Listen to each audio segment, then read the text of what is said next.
হিলিতে বাস ধর্মঘটের জেরে ভোগান্তি কলেজ পড়ুয়া ও পরীক্ষার্থীদের। দক্ষিণ দিনাজপুর জেলার টোটো চলাচল ও টোটোর দৌরাত্ম্য কমাতে পুজোর আগে হিলি, কুমারগঞ্জ সহ বিভিন্ন এলাকায় অনির্দিষ্টকালের বাস ধর্মঘটের ডাক দিয়েছে বাস মালিক সংগঠন। দক্ষিণ দিনাজপুর জেলা জুড়ে আজ বাস ধর্মঘটের দারুণ ভোগান্তির শিকার হলেন কলেজ পড়ুয়া ও পরীক্ষার্থীরা। পাশাপাশি নিত্যযাত্রীদের চরম সমস্যার সম্মুখীন হতে হয়।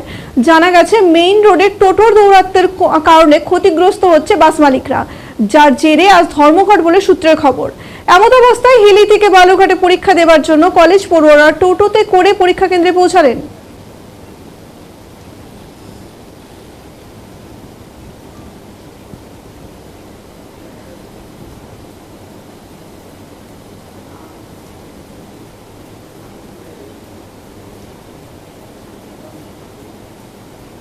আপনারা সকলেই জানেন, আজ সকাল থেকে বাস মালিকেরা বাস ধর্মঘট ডেকেছেন অনির্দিষ্টকালের জন্য।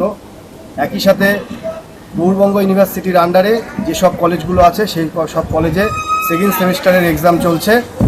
এই বাস ধর্মঘট ডাকার কারণে সকল ছাত্রছাত্রীদের পরীক্ষাস্থলে যাওয়ার জন্য প্রচুর সমস্যার সম্মুখীন হতে হচ্ছে।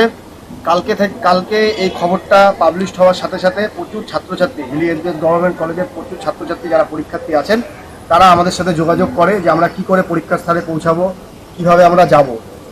তাই আজকে সকাল থেকে হিলি ব্লক তৃণমূল ছাত্র পরিষদ এবং হিলি কলেজ তৃণমূল ছাত্র পরিষদের উদ্যোগে সকল পরীক্ষার্থীকে বিকল্প ব্যবস্থা করে ছোট গাড়ি, অটো, টোটো রিজার্ভ করে তাদেরকে পরীক্ষার স্থানে পাঠানো হয়েছে।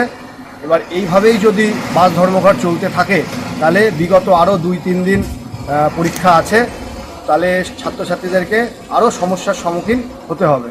তাই আমরা বাস ইউনিয়ন অথবা বাস মালিকদের কাছে অনুরোধ করছি যে পরীক্ষা যতদিন চলবে, পরীক্ষা চলাকালীন যদি এই বাস ধর্মঘটটা তুলে নেওয়া হয় তাহলে পরীক্ষার্থীরা খুব উপকৃত হবে।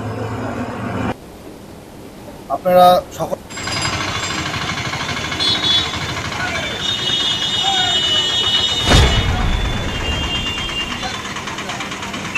দক্ষিণ আফ্রিকার আপনার